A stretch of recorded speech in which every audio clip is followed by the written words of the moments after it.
There are people in the U.S. government using the instruments of government as political weapons.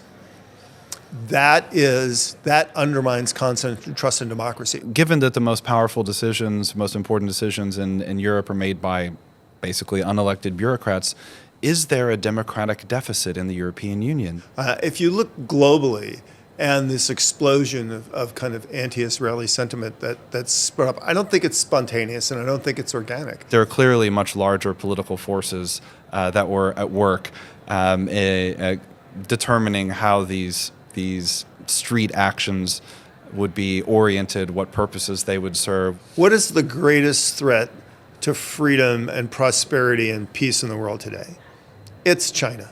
Many people embraced Black Lives Matter because they saw in Black Lives Matter, well, this is just an extension of the civil rights movement, but it was not. There was Chinese money that flowed into the infrastructure that built the BLM infrastructure in the United States. The most recent election in Hungary was in spring of 2022. A number of opposition parties, and since the time of the election, it's emerged that they enjoyed millions of dollars in foreign financial funding, and this was mainly coming from elements of the George Soros network. The people that press for climate change are really not interested in dealing with the climate.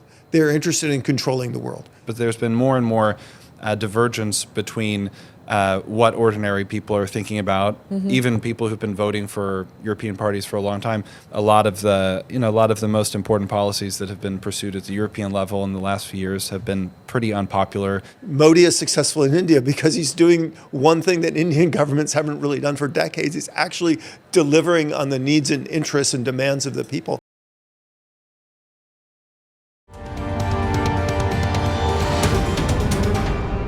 Namaste, Jai Hind. Welcome to another edition of the ANI podcast with Smita Prakash.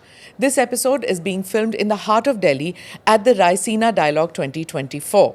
The Raisina Dialogue 2024 is India's premier multilateral conference, bringing in diplomats, politicians, thought leaders from around the world. For anyone interested in foreign policy, this is a red letter day. Today's topic is, has the state surrendered to the street? The democratic world has been rocked by protests that attempt to force through political and institutional change without the sanction normally provided by elections and legislatures. This panel will examine whether this is a natural development and how democracies should respond.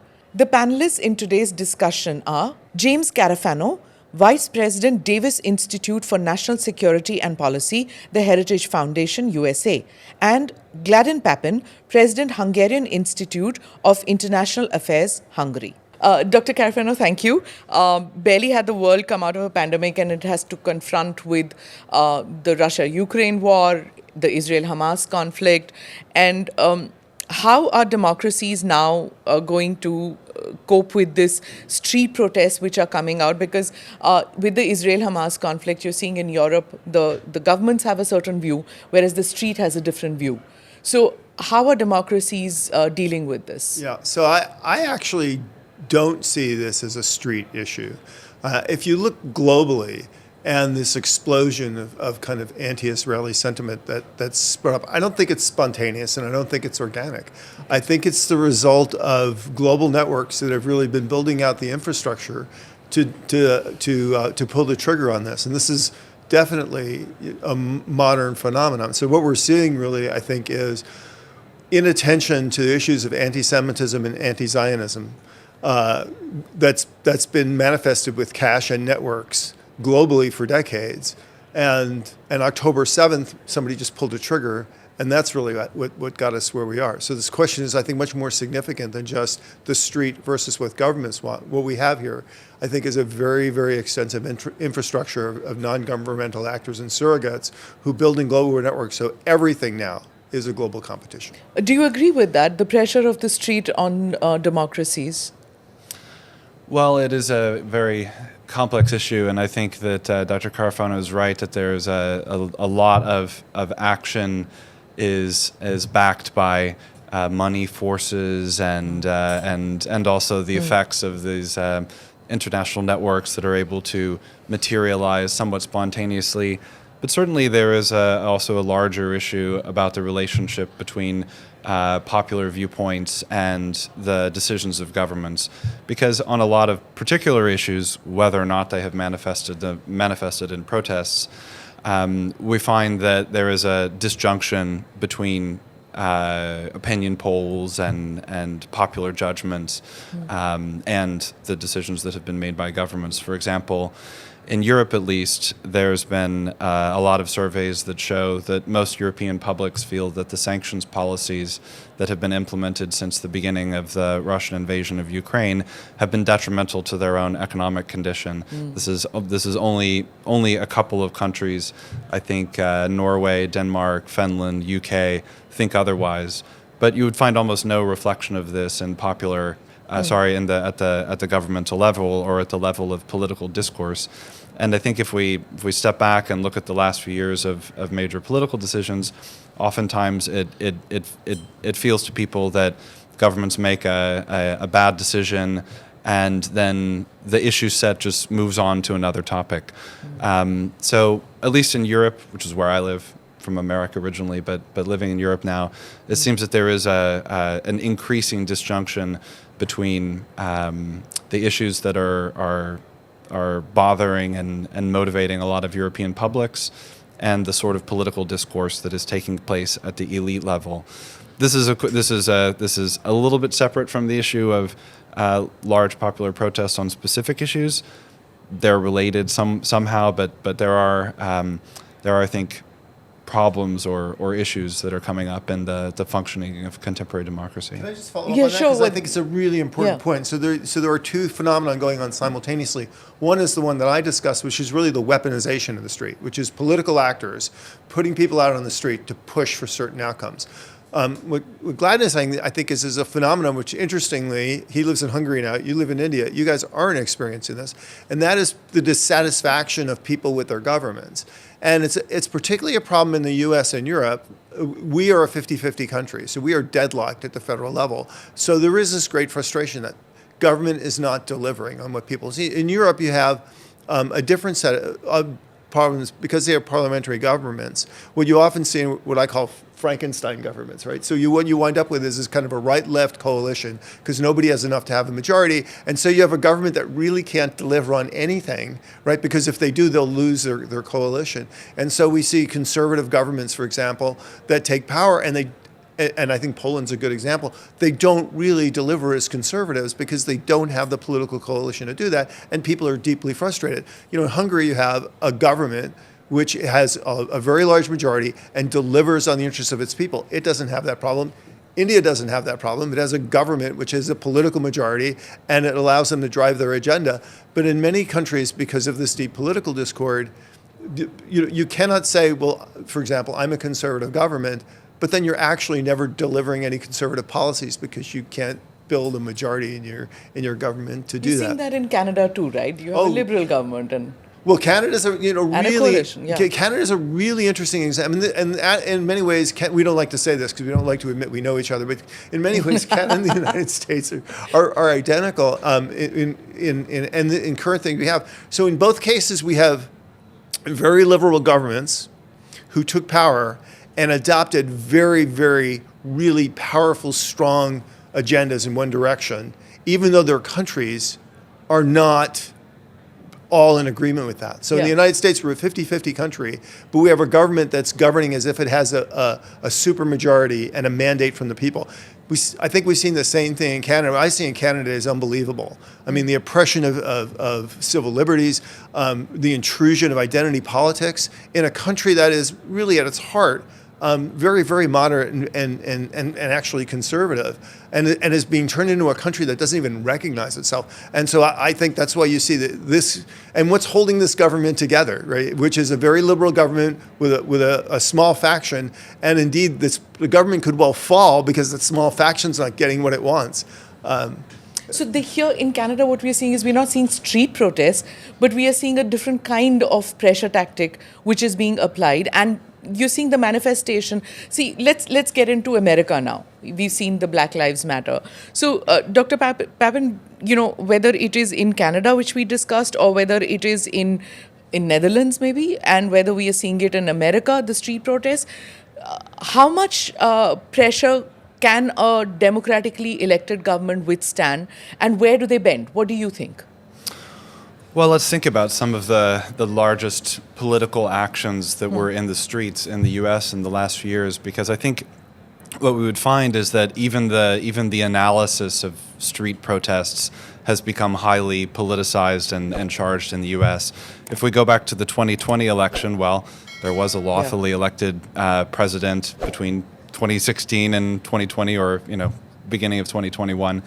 And in the middle of 2020, there were the COVID policies, right? So everyone was supposed to basically stay at home, except a gigantic carve-out was made for the BLM protests that summer. Yeah. You couldn't go to your local baseball park to have a Little League baseball match, but massive numbers of people were able to take to the streets and often with the involvement of Antifa forces, clear involvement of like larger political actors who were trying to use this for greater purposes. And it was basically either heralded in the media or the violence that was occurring was being covered up. I'm not talking about the underlying issues here of police brutality or whatever in this or that case. I'm just talking about analyzing it on a political level.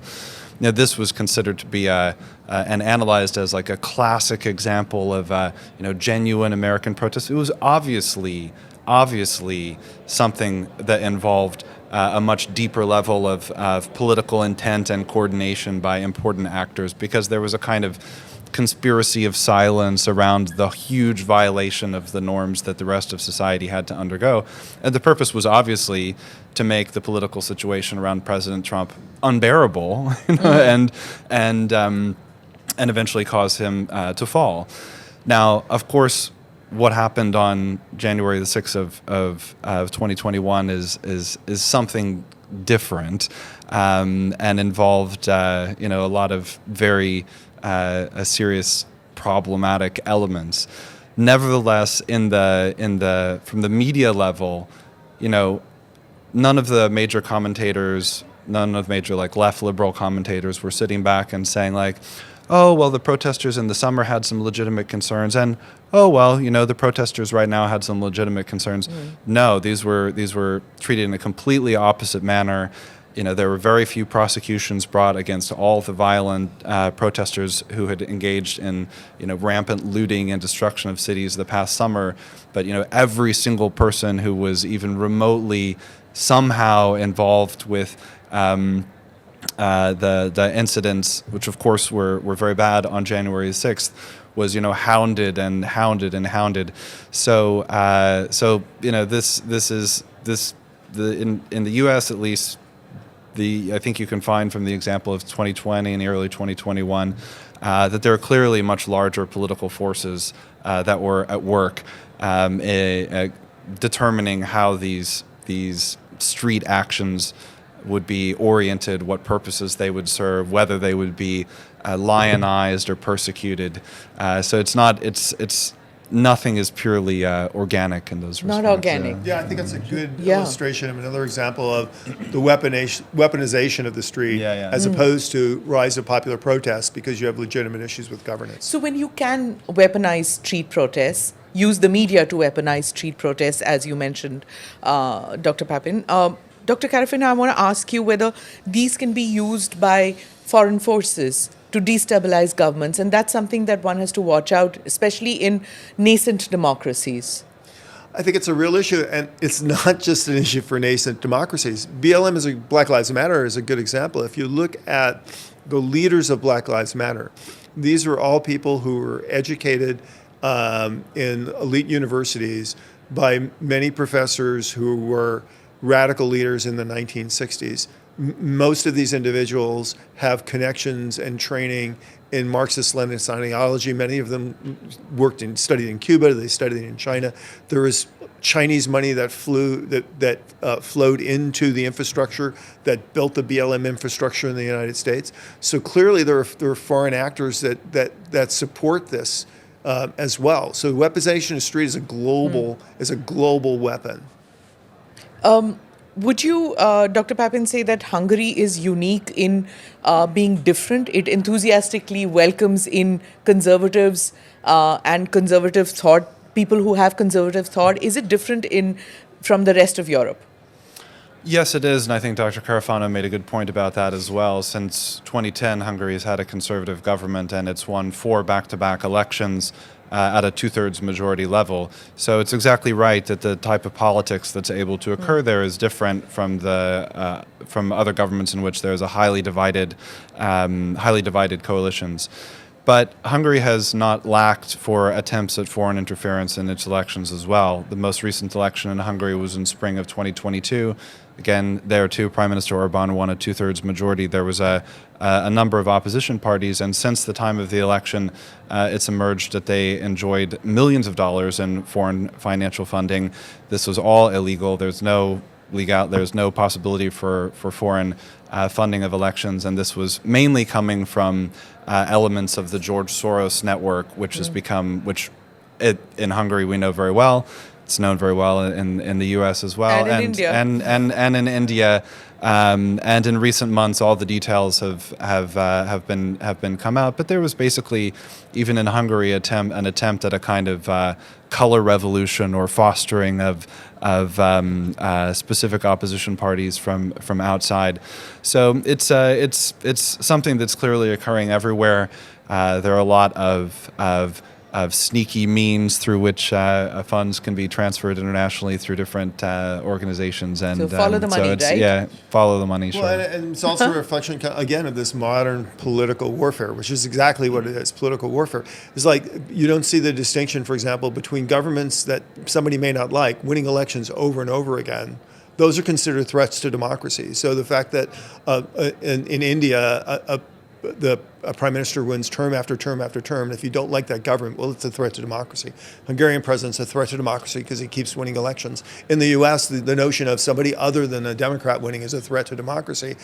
And we throw that into the same camp as a president for life, where there is no transparency, there is no civil society, there is no media, and the system is entirely rigged to ensure elections. This is really, really dangerous, right? Yeah. Because what we're doing is in the name of pushing political warfare, we're obscuring the notion of what democracy is about and what makes it. It doesn't. Democracy is not. If the guy that wins isn't my guy, that's a threat to democracy. Democracy is about human beings having an opportunity to choose their own leaders and make their own decisions. And it's terrible to see the weaponization against elections that don't turn out right as far as other people are concerned. 2 points which I want to, which you were mentioning about, foreign influence. We haven't heard that as yet about the American elections. But before that, I want to pick on what we were talking about, which is that if my guy doesn't win, then it's not a democracy. And is that why research after research is showing that more than 50% of Americans do not believe in the kind of democracy, don't have trust in the electoral process? Why is that happening? I mean, everybody looks around the world, everybody looks at a functioning democracy. An example of functioning democracy is America, where peaceful transition of power happens after an election. But if a majority of Americans don't believe in the electoral process, don't believe in their own presidency and the ability of an elected government to deliver on their promises, then there is something to worry about, isn't it? Well, it's kind of a good news, bad news.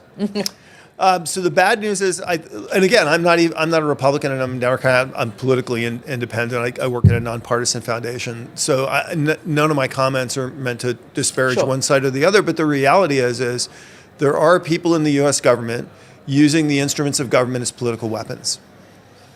That undermines constant trust in democracy. So if you didn't feel those concerns from Americans, then I would think that there's something wrong in democracy, right? Mm-hmm. The good news is, in terms of foreign interference, we say, oh, people are spending money or having influence. This is the United States. This is the world's largest economy. We spend so much money and so much time and so much media on our elections that honestly, foreign interference is like, dude, get in line. That's just really noise. We spend so much time trying to confuse ourselves that I don't think other people really are very successful at that. But I think the biggest point is the strength of U.S. democracy, and this is where my confidence comes from, because our system really is structured. No structure is people-proof. Evil people can destroy any country, but the United States has some very powerful checks and balances. So everybody famously knows, we have a separate judiciary, we have a separate legislative body and a separate executive. There's a lot of political warfare that's put that system under tremendous pressure. But the other system that the United States has, which is incredibly powerful, is this division of power between the federal and the state level. So why we have stagnation in Washington and a lot of kind of backstabbing out in the states, people are making decisions for themselves, and that's having a profound effect on America's future. And we see this incredible divergence between what's happening, for example, in a New York and a California and a Florida and Texas. That allows the political system to keep churning. It also allows a certain kind of pressure to let off for people to find places where they can energize their activity and concern. So the challenge for the United States is that this is a good thing, I think, in America, and we have this periodically through history. We are a 50-50 country. Which means? That half of the people disagree with the other half of the people. But what's important about that is it's not just, you root for the Yankees, I root for the Red Sox. We have two political parties which have come to represent very divergent visions for the future of the country. So it's not just about, let's just get together and cut a deal, because they want to go in very, very different directions. I find this exciting because Americans have when you go to the ballot in the United States now, you have a real choice. You get to go that way or that way. And I think that's a much clearer and decisive choice. So look, I think what will happen in the United States is, and we've seen this in the past couple of elections, and we'll do it in a few more, is we will fight this out. Somebody's going to win. And we will wind up being a center-right country or a center-left country. And then the losing political party is going to have to reform, reorganize, or do something or whatever. I don't see this as a sign of, there are challenges of political warfare. I don't see this as a sign of American democracy is coming apart. I see this as a sign as American democracy is fighting its way to get to the position of what's best for Americans. And so I think we're actually going to come out of this. So sitting in Europe, do you see this churn as something positive? Well, I think that is true, and there are a number of important points that Dr. Carafano has raised, and I lived most of my life in the U.S., so I'm now, a lot of political memories are coming to mind. But actually, the transformation of the Republican Party under President Trump and the movements that surround that have been one of the biggest changes in American politics. It's come from a popular place. People called it initially a kind of populist rebellion within the Republican Party or something like that. But it is an emblem of how a certain kind of good political change within the structure of the American system can come about. Basically, the situation in 2016 is that a lot of conservative Republicans felt that the Republican Party was not representing the issues that they considered the most important. So what were the issues that President Trump put on the agenda in 2016 that people hadn't really felt were there? Immigration, loss of jobs, competition with China, like these were, and a general sense of national pride and maybe criticism of excessive foreign American military interventions that had gone wrong. Those were basically the issues. And there were huge rallies. People waited outside for 12 hours to see him. Why? Because there was very little or inadequate representation of that within the Republican Party. He had power for 4 years. He tried to change a lot of elements, and there was a huge amount of pushback from different parts. He lost dramatically. He was politically destroyed, and, well, here we are in 2024, and he's going to be the Republican nominee, and he has a stronger hold on more parts of the party than last time. There are more pro-Trump elements at the state level. He's influenced the calculus that Republican politicians have to make everywhere. There was no one single alternative candidate around whom everyone else gathered. So actually, this is at least within the Republican Party, it is an example of how a lot of change can occur from what started as a burgeoning popular movement. Not, of course, a street protest, but within Republican Party terms, something that's kind of like that. And people always ask me, is the U.S. about to enter a civil war because it's so polarized and so divided? And not to echo my colleague's comment, but I usually say, like, it's a gigantic country, and when people were extremely dissatisfied with COVID policies or whatever, or left-wing ideology in California, well, they moved to Texas, and people were saying, yeah, but it's so polarized, like California is so left-wing and Texas is so right-wing. Is there going to be a war or something? It's like, well, people were extremely dissatisfied living in California. Well, then they moved to Texas and Florida, and they're less dissatisfied. But nevertheless, there are a lot of national issues here because, of course, America has to make important decisions in the medium term, and not just be racked by political conflict. So there are important larger issues as well. Yeah, I think it's a global. I think it's actually reflective of a global competition in democracies, and I think in India is actually at the center of gravity of this. Is two very different visions. The conservative vision, for all the differences of conservatives all over the world, is that governance is something from the bottom up. That government's job is to respond to the needs and demands of the people. The liberal vision has morphed into the notion of global governance, that global elites should decide what's best for everybody. And it's really government from the top down. And these are the two divergent choices. So that's why what we're seeing in the United States, we also see in Europe. Viktor Orban is successful in Hungary for one reason, because he's actually doing what Hungarians want the government to do, to deliver for the Hungarian people. Modi is successful in India because he's doing one thing that Indian governments haven't really done for decades. He's actually delivering on the needs and interests and demands of the people. So I think it's the same thing in what we just saw in Argentina. But when we see think tanks and American media writing, or even European media writing about Modi and Indian governance models, they say that this is like a spiraling downwards, end of democracy in India.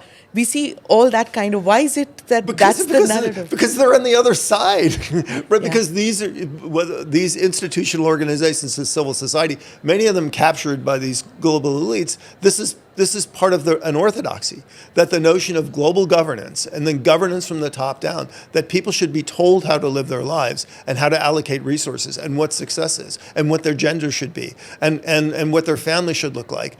That they believe this, and therefore anything that threatens that is a threat to democracy. And of course, this is a complete inversion of the whole notion of democracy. A democracy is about communities deciding their future. The whole liberal project is destruction of that idea, and it is the greatest abuse in the world that the terminology of freedom has actually been used as a weapon to destroy freedom. Do you agree, Dr. Pappin?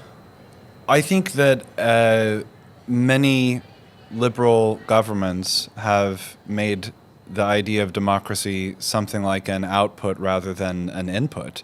So they, in their world, actually in Europe, there was a strong discussion about this about 20 years ago. The European Union, of course, is a very different entity for the relationship among nations than we find anywhere else in the world. And the question was, well, given that the most powerful decisions, most important decisions in Europe are made by basically unelected bureaucrats, is there a democratic deficit in the European Union? There was this discussion among scholars, and the liberal democratic elites basically came to the conclusion, well, no, there's not a democratic deficit in the European Union. There's not a lack of popular input, because the goal is to have as liberal democratic output. So as long as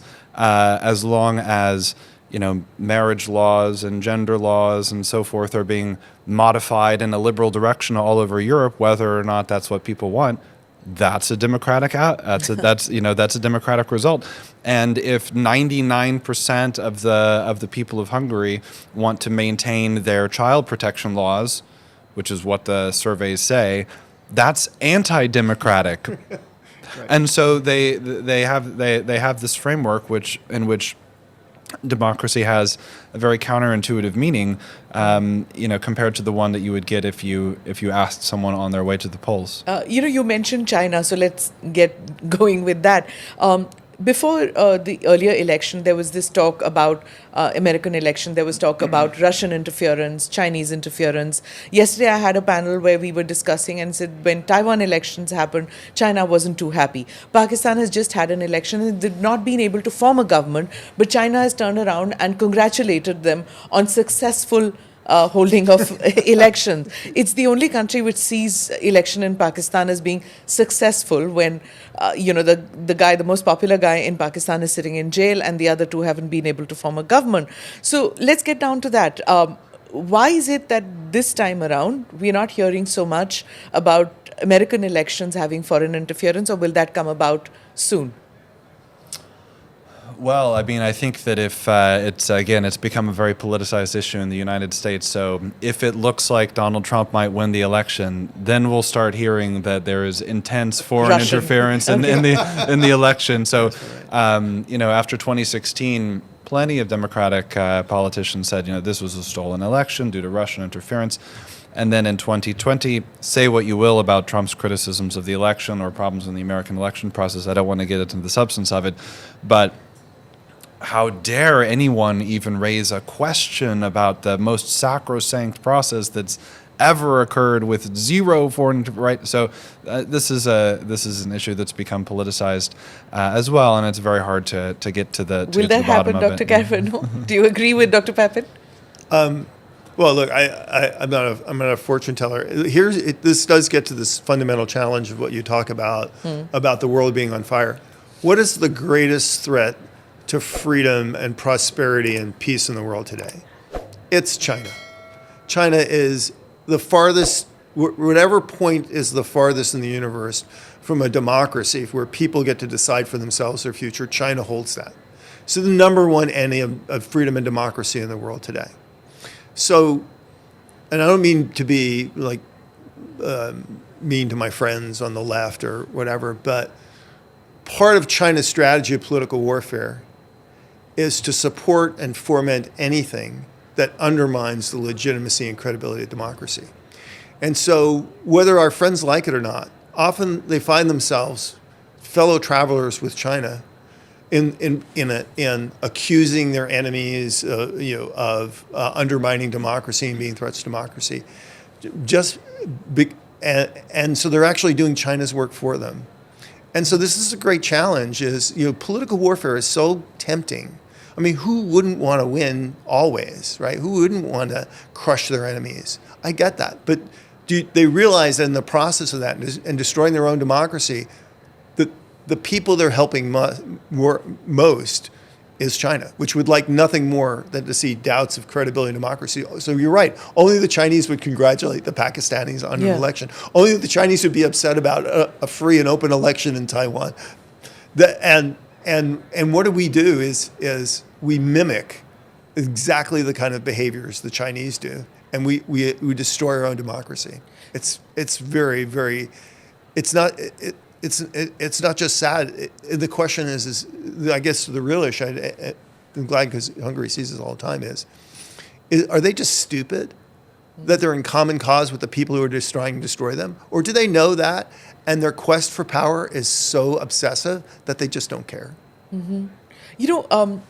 Street protests, to come back to the topic, street protests, we've all read about, we learned it in schools and colleges, that street protests, genuine form of democracy, must have it, keeps government in check. We've learned all that. But we talked about weaponization. We talked about political weaponization also, and especially by foreign agents. With 60-odd countries going to polls and China wanting to influence many of them because it has a prickly relationship with India, with several other countries, Taiwan we've just seen.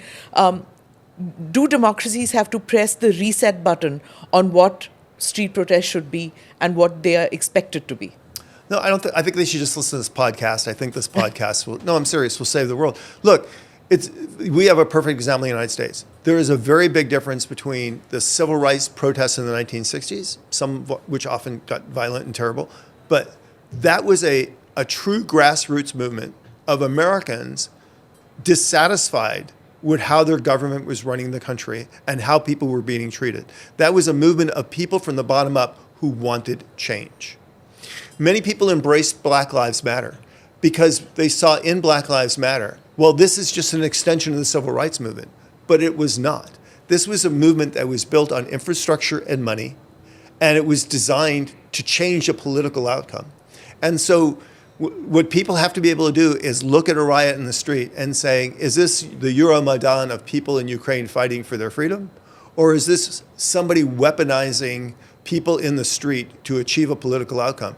Look, I mean, I would say make the right choice when you're looking at this. And the best example of this is perhaps Gaza. Look at Gaza today. It is a desert. Several million people have had their lives completely destroyed because they turned the political governance over to Hamas. And look at the destruction that led to them. And so if you can't make a distinction between why people are in the streets, then you're not going to be able to save democracy. That's a very pertinent point, yes. Do you I agree? was just going to mention something that Hungary is doing on a small scale, which maybe should be considered at a larger scale in other countries as well. And this was the introduction from the beginning of this year of a sovereignty protection office. And the purpose of the Sovereignty Protection Office was built in response to the realization that a huge amount of foreign funding had come into our elections in 2022. So clearly this is an issue. If democracies are to function, then as much as possible they should accurately reflect the opinions of their people. And of course, there are many different ways of shaping people's opinions, but in the first and most simplest element, the existing laws should be followed. Right. And so, protests or street actions that comply with the laws are lawful, and those that involve rioting and destruction and looting and so on and so forth are not lawful. Mm-hmm. But to what Dr. Carafano said, the world is much more complex in the way that these things can be organized than it was during the American Civil Rights Movement, for example. So there are different legal funding and corporate structures that have come up. So it could be that there's a lot of international interference or even domestic money-based interference that is legal. And so although we should follow the laws first and foremost, governments that represent their people should take the time periodically to have a conversation like the one we're having and figure out, well, is the current setup of tax deductible or tax exempt foundations, is the current setup of this causing a massive distortion?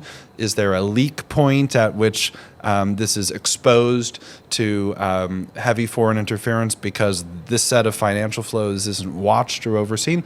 There are important questions to ask nonetheless, even after we follow the laws. And also, I think firewalls are necessary when you have something called a Sovereignty Protection Office.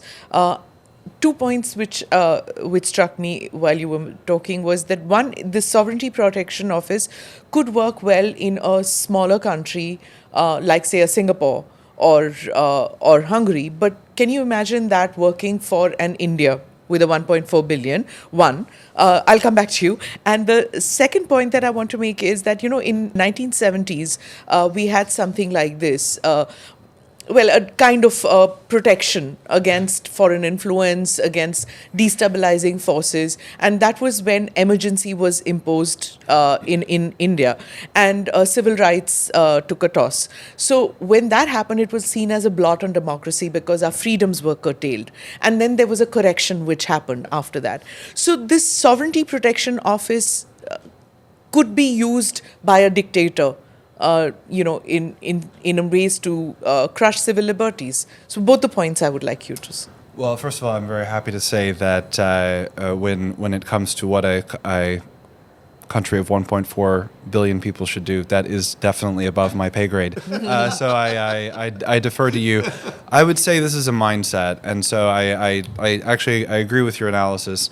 A smaller country is more easily susceptible to dangerous financial inflows. And even in the case of Hungary, there's very limited private financing of election activities. So honestly, it didn't take a huge amount of money in American election terms. It like $10 million, and you can cause a huge impact and have a ton of You can sponsor the biggest political rallies that the country's ever seen, with $10 million, which is like a handful of Senate seats in the U.S. or something like that. But it's a mindset. So that's why the Sovereignty Protection Office, whatever, every country should do what's right for it. But the mindset is, well, we should take the opportunity and look at the situation and make sure that the way that the democracy is functioning is genuinely representing the people and hasn't become accidentally open to an adverse form of activity. You raise a really important point, which is when you turn over to government the power to protect democracy, you've also turned over to government the power to destroy democracy. So and what I've always cherished about the U.S. system is if you look at our Constitution, it has a lot of nice, lovely language in the preamble. It basically says, keep America free, keep it safe, keep it prosperous. But when you look in the Constitution, okay, well, which is the most important? And the Constitution doesn't tell you. Matter of fact, it weighs them all equally. And it does that intentionally. Because if you prioritize any one, it can eventually sacrifice the other two. So it puts these kind of issues in constant tension because it always wanted government to struggle to find, not just a balance between the three, but to find ways to preserve all three because they're all three essential. So I think the most important thing, whether you're talking about the Hungarian example or the Indian example, is there is no permanent solution to this problem. This is a constant struggle. There are always people who are going to want to take over government for the purpose of having power and expressing their all will. And you cannot create a system that's people-proof. If you put evil people or people in power with wrong intent, they will find ways to pervert the system. So it is this kind of constant struggle, but at the root of it, I think, are the individuals themselves and how much they cherish their own freedoms and their own responsibility. And so, for example, when I look in India and I see the level of political activity, people making a choice to be invested in themselves. When I look in the United States, for example, Gladden mentioned the rise of kind of populism in the United States, the Tea Parties and et cetera. That is the real safeguard. That is the real line of defense that saves democracy. Is individuals who always believe that letting their democracy be run by other people is always going to become to a bad end. And we were talking about offense and defense with regard to street protests, and you brought in media also, that the weaponization of media, because media can color, can show a different reason why a certain protest is happening. And that you were pointing out was even during the Black Lives Matter protests, the way it was shown in the media, how media dealt with it. How is that going to happen? How is the American election now going to have those safeguards? Anything, especially when you see artificial intelligence, social media booming, all the effects of that coming in? Yeah, well, fortunately in the U.S., we have a system where you cannot control mass media completely. And what we've seen is, the world's greatest philosopher is Jeff Goldblum in that movie Jurassic Park. He says life finds a way, right? And this is true. I like his sense of dressing, if nothing else. As long as this, this is why people so cherish, basic amendments and the notion that they are invaluable, right? So as long as media is not completely controlled, people will find. I'll give you a very simple example of this. So in the U.S., we have a huge war over gender ideology, which has descended into the fact that in some schools, in order to prove that essentially we're in a genderless world, they insisted on putting tampon dispensers in boys' bathrooms. Okay. A boy went in the bathroom and took it down. The principal of the school was going to have him charged not just with a crime of vandalism. Yeah. He was going to have him charged as a hate crime. Because taking down the dispenser meant that he wasn't sympathetic to that you could have diverse genders in the men's room. I don't know. Yeah. But okay, now that story got zero play in mass media, right? But on social media, it got such massive attention, and the school had this massive spotlight put on it that the principal said, never mind. I think in America, we are past the point where mass media can control the narrative. So it's a natural checks and balances coming into play? As long as that's there. This is why presidents for life are presidents for life, right? There is no free media, right? There are no constitutional rights. When you give up those last safeguards, then the system has no corrective capability if people want that. But in a system where you do that, it just happens in the United States. It's the richest man in the world, bought one of the most influential social media platforms in the United States, and he said, "Hey, have at people," but as long as he can do that and people can do that, then I think democracy does find a way. What about in Europe? How do you see this in Europe? Free media.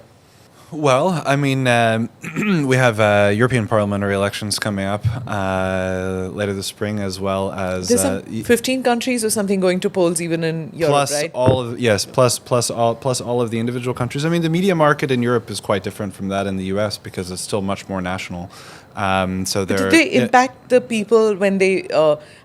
Do they impact in the same manner like they impact in the U.S. or in India? In fact, does that matter? Yes, I think so. I mean, I think all the same factors are at play. But fundamentally, the media market in Europe is less united. It's more divided. There are different, there are a lot of different languages. So so it's quite different and distinct in each country, and so it's a different media landscape. The problem really is at the level of elite opinion and the formation of the options that are available to people. So there's a lot of I'm not expressing this point quite clearly enough at the moment, but because of the development of European history, there are a lot of existing and legacy parties in Europe that have continued for a long time. Because of the role and character of the European Union as a powerful superstate, the type of discourse that occurs in political circles is somewhat limited and has difficulty, tracking the opinions that are germinating in the ordinary people. And also because of different portions of European history, there's like a very harsh judgment that the system imposes on right-wing parties. So there's more and more, I would say, just this is a kind of general observation across a lot of countries, but there's been more and more divergence between what ordinary people are thinking about, even people who've been voting for European parties for a long time, and where those parties have gone. And that disjunction hasn't yet, switched into a new system. Basically, what I'm saying is that a lot of the most important policies that have been pursued at the European level in the last few years have been pretty unpopular. Energy prices have gone up dramatically because of the sanctions. Yeah. European job opportunities for young people are very limited. There's an increasing rise in right-wing parties because there's a reaction to the disastrous migration decisions that were made in 2015 and so on and so forth. But the system has a very difficult time dealing with this in Western Europe at the moment. But we're not seeing any pushback to the migrant crisis. For example, you talked about the Israel-Hamas conflict.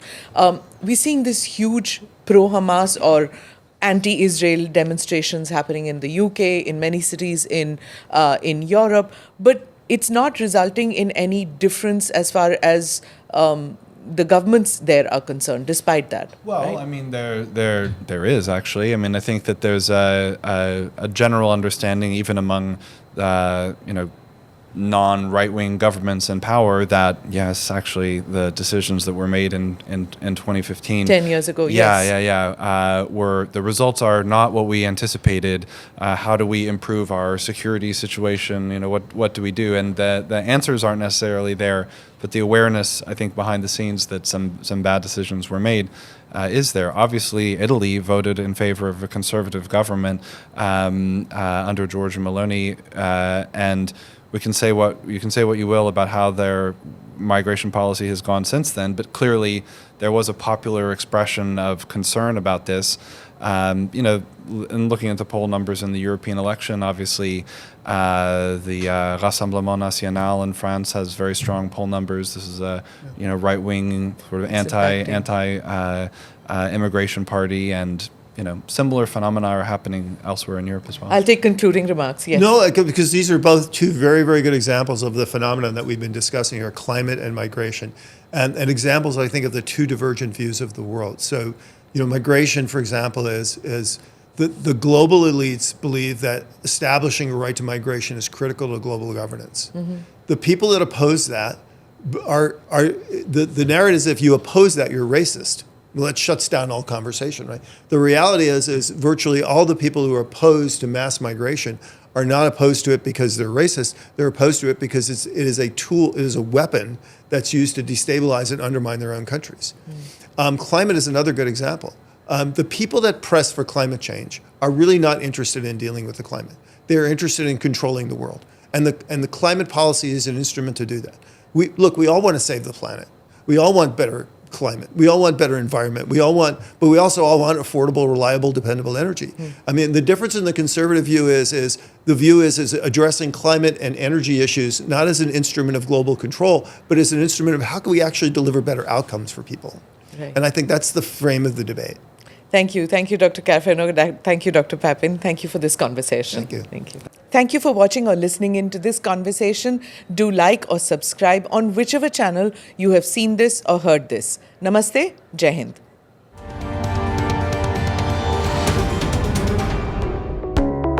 Click here to watch the previous episodes.